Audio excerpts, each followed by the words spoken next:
Jadi gue diundang untuk nontonin duluan Haikyuu Dumpster Battle dan oh wow, wow, wow, wow, wow, wow, wow.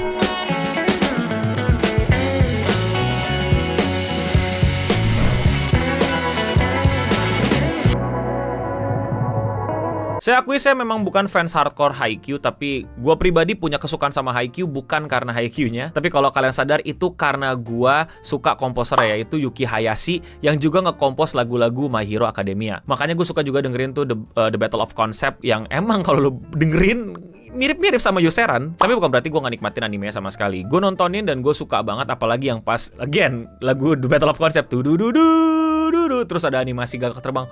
Oh man, that's so beautiful. That's so beautiful. Enak banget kayak it's good man. Kenapa animasi-animasi Jepang tidak bisa se-aigasm itu ya dengan lagu-lagu yang irgasm? Dan ternyata itu hadir di sebuah anime tentang volley. Volley bukan menyelamatkan dunia, bukan menyelamatkan anak yang terpilih, bukan menyelamatkan negara, bukan menyelamatkan kaumnya. Di anime anak SMA berantem mukul-mukulin bola. Oh my god, so good, so good. Itu animenya, tapi kalau movie-nya gimana? Wow!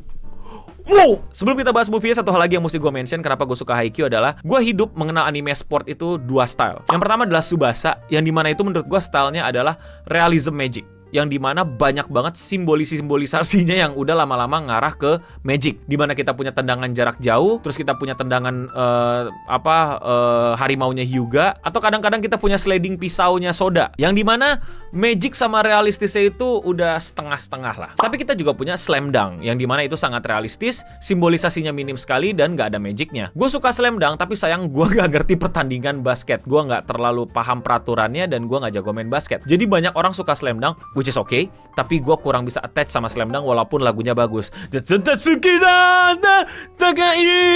Haikyuu adalah yang kayak Slam Dunk menurut gue, yang dimana lebih realistis, simbolisasinya dikit, gak ada magic-magican, dan gue prefer sebenarnya lebih suka yang kayak gitu daripada Tsubasa. Cuman pas kecil, gue dikasihnya Tsubasa, dicokokinnya Tsubasa, ya suka-suka aja gue sama Tsubasa. Tapi setelah gue melihat kayak Inazuma Eleven, wah ini mah Tsubasa versi full magic, tapi ya akhirnya gue pilih gitu, realistis, semi realistis, atau totally magic. Ya gue suka yang realistis, dan makanya gue suka sama Haikyuu, dan menurut gue itu tantangan tersendiri loh. Maksudnya lu anime ya, yang dimana anime itu lu bisa bebas, lu bisa campurin berbagai macam aspek yang aneh-aneh, tapi sayang banget kalau lu nggak lakuin itu, karena itu adalah kunci anime gitu, yang bisa membuat anime berbeda dari film-film atau seri-seri live action. Tapi di Haikyuu mereka memilih untuk mereka nggak mau pakai magicnya, mereka mau pakai realismnya. Berarti mereka bakal eksplorasi di mana? Mereka eksplorasi di animasinya dan simbolisasi minim yang menurut gua oke, dan tentu saja story-nya. Story-nya tentu saja ini menurut gua Black Clover ya. Orang suka sadar gak sih kalau gue tuh suka bercandain ini kayak cocok-cocokin anime gitu. Jadi ada Astanya kita ya di sini ya. Yang sebenarnya rivalry banget nih sama Yuno-nya nih ya, si setter kita. Tapi ya akhirnya mesti bekerja sama dan berteman. Dulu dia pas SMP jadi rival gitu. Terus dia ingin sekali gitu menjadi Little Kaiju gitu kan, raksasa kecil yang lompat tinggi layaknya Gagak gitu. Yang ini menjadi sebuah catchphrase-nya gitu. But I can fly, seperti burung gagak. Gue juga baru sadar kalau ini sangat digemari wanita karena cowok-cowoknya dibikin sangat-sangat K-pop ya, dan dibikin sangat-sangat husbuable lah, bukan waifuable, husbuable sama para cewek-cewek. Maka pas gue nonton si Ocha sebelah gue itu teriak-teriak mulu, husbuable, ngapain gue citak palanya ini. Sekali lagi sorry, gue kurang hafal arc-nya. Jadi ini adalah tentang dumpster battle ya, yang dimana burung gagak akan melawan kucing Neko, yang dimana di sini juga lebih banyak husbunya juga, dan secara story ya again man menyenangkan, tapi ya trop-trop anime lah, rivalry tentang berjuang dengan mimpi, kerjasama tim, kepercayaan, dan lain-lain. But itu semua nggak penting ketika lu nontonin, karena ini pertama kali gue nonton bioskop, dan kita satu bioskop itu kayak lagi nontonin pertandingan volley beneran. Yes,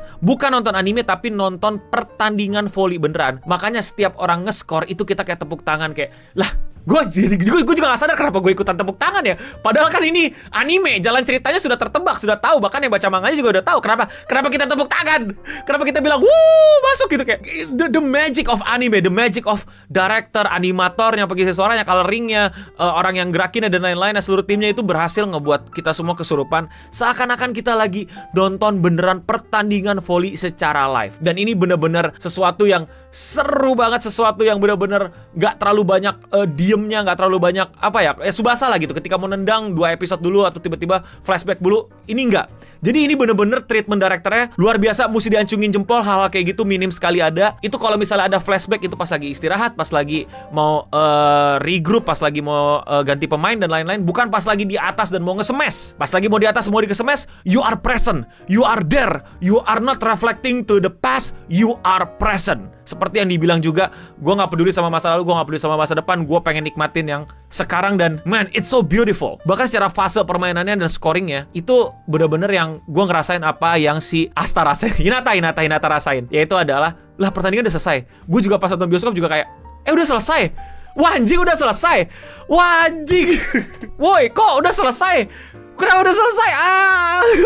Bagus banget. Sumpah men, tim yang di belakang ini yang ngerjain itu semua. Ada adegan yang dimana mereka ngejar bola ya, sampai diginiin terus sampai ditendang. Itu cuman orang lewat doang, tapi kayak niat gitu. Karena kalau anime yang ongoing pasti cuman dibikin freeze frame begini, terus dimiringin kamera dikit, tweng, terus belakangnya background apa gitu, tek gitu loh. Tapi ini bener-bener gitu loh. Ada penggerakan tangannya begini sampai dia jatuh.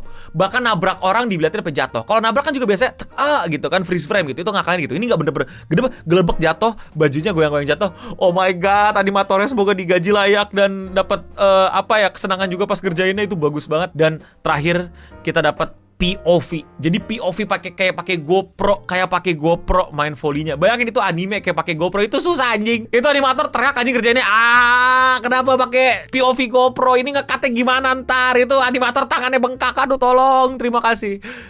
Ini movie. Ini baru movie, gak kayak Kimetsu no Yaiba ya. Gak usah sok-sok belain Kimetsu no Yaiba. Ini baru movie, dimana kita gak bisa dapetin itu di anime. Kita gak bisa dapat keindahan itu di anime dan dikasih di bioskop karena kita bayar lebih. Dan jadi pemasukan juga buat IP, buat para kru, buat orang yang bekerja di balik layar, seiyuu-seiyunya dan semuanya. Ini bagus banget, sumpah ini bagus banget. Ini baru movie. Kalau misalnya lu tersinggung Kimetsu no Yaiba movie jelek, gue juga bilang My Hero Academia movie juga jelek, tenang aja. Tapi man, Haikyuu, tonton ini the magic of animation. The magic yang kayak cuman anime yang bisa bikin kayak gini. Maksudnya live action POV ya susah, tapi kayak it's doable rather than lu animasiin POV. Sumpah men. Dan positioning gitu loh. Kadang tuh positioning yang kayak orang di belakang net, orang di depan net itu rapi banget, kayak kita tahu posisi mereka gimana, kita jadi tahu kesusahan mereka di mana. Mereka juga main kelihatan strateginya nih, plottingnya gitu, strateginya apa tujuan mereka, intensinya apa segala macam. Gak cuman kayak wah kita bikin dia lemah, wah kamu pakai ego, kamu pakai ini, enggak gitu. Dan gak ada magic-magican nih. Tahu-tahu aku bersemangat lagi, tahu-tahu aku punya super power, tahu-tahu aku kalau nge-smash bisa ngejebolin lantainya sampai retak, sampai tembus ke inti bumi. Enggak. It's just make sense, it's just realistis gitu. Tunggu sampai capek lah, ganti posisi lah, incer yang tengah lah biar yang tengah jatuh sehingga pemainnya susah untuk rotasi lah. It's just wonderful. Mereka bisa bawa strategi yang realistis itu ke anime dan kita nggak bosan. Karena harusnya anime itu kan daripada realistis mendingan di magic-magicin seperti yang tadi gue bilang. Tapi nggak, ini mereka mau keep realistis dan mereka keep it interesting dan luar biasa banget. Dan fun fact, gue udah cari tahu tentang pengarangnya sendiri ternyata kurang tahu paham tentang volley. Jadi mungkin editor-editor atau staff yang bantuin mereka, dan itu bagus sekali dan keren banget. Swear man, kayak wah luar biasa banget. Bahkan komentari tiap-tiap penontonnya aja itu yang cuman minim dan sedikit kayak keren. Dan lagi-lagi simbolisasi yang kaki rumah sakit ikut jabat tangan itu gue agak keluar air mata dikit, kayak oh my god, Oji-san luar biasa banget, kayak rivalry orang Jepang beneran gitu, yang simbolisasi anime trope tapi gak membosankan, tapi tetap bisa dinikmati sama para wibu men.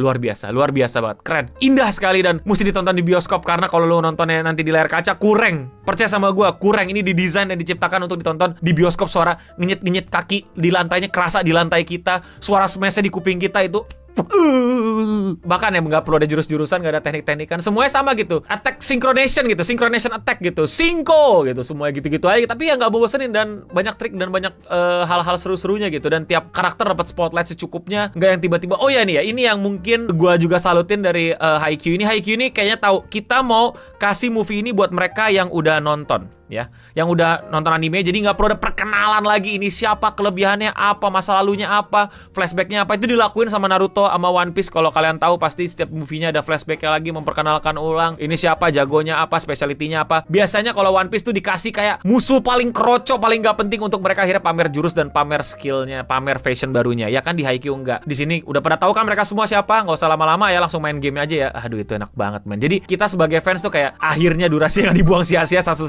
jam main game. Tenang fans One Piece ya, walaupun gue tetap nggak suka Red, tapi ya My Hero juga movie ketiganya hancur kok. Gue udah bilang kok, gue udah review kok. Dan tentu saja pacingnya enak banget, komedinya enak banget, dialog-dialognya juga nggak yang bikin kita pusing dan bercerita dan kita mesti tahu ini dulu siapa, ini kenapa ada rivalry segala macam. Diselip-selipin dikit dan udah cukup segitu aja dan seru banget. Asli seru banget. Lu berasa nonton volley, lu gak tau ya kalau di waktu gue premiere sama undangan kan invitation itu pada tepuk tangan karena fans IQ semua kan. Gue juga nggak nyangka gitu kok kita kayak beneran nontonin volley gitu. Tapi kalau nanti kalian di bioskop umum, gue nggak tahu apakah nanti pada tepuk tangan juga nontonnya. Tapi ya sayang banget sih kalau lu gak bisa tepuk tangan di bioskop karena emang beneran seru, men. Serius, men, gue gak ngomongin tepuk tangan pas adegan seru, pas adegan nge-scoring aja kita tepuk tangan itu bioskop. Kenapa ya kita tepuk tangan ya? Gue juga gak sadar. It's a really wonderful experience. Pantes waktu gue Februari ke Jepang banyak orang langsung pada booking tiketnya, pada datang. Sayang gue gak nonton di Jepang. Padahal kalau di Jepang mungkin akan lebih seru gitu ya merasakannya langsung. Ya tapi akhirnya sampai Indonesia, tontonlah kalian kalau bisa tonton ya. Itu jadi gue review Haikyuu ya. Berbanggalah kalian para fans Haikyuu, lu punya movie bagus banget. Ya, gue fans My Hero Academia, ini movie-nya mau tayang nih, gue udah tahu pasti bakal kayak movie ketiga. Movie terbaik My Hero Academia itu cuma movie 1. Yang ini mah kagak. Yakin gue. Yakin, percaya gak lu? Percaya gue. Tapi tetap gue tonton karena gue fanboy. Itu bedanya gue sama lu. Lu nonton, gak rela ada orang bilang jelek. Gue nonton, ada orang bilang jelek. Gue bilang, emang. Tapi kalau menurut kalian bagaimana? Udah nonton belum? Komen di bawah. Kalau kalian suka sama pembahasan kayak gini dan kalian mau support gue, jangan lupa untuk klik tombol subscribe di bawah. Dan itulah dia Radio Singam untuk episode kali ini. Gue Nobring pamit undur diri untuk kita semua. Terus